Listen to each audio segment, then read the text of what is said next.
প্রত্যেকটাতে একটি পরিমাপ করে পানি দিয়ে দেখবেন। আমি একটি সিরিজ করে নিতেছি আর দিতেছি।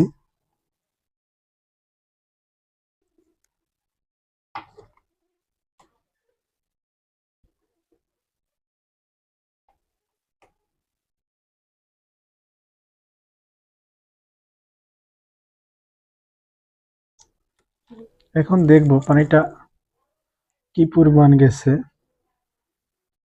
একটু হালকা নাড়া দিলে দেখতে পারবেন পানি বোঝা যায়।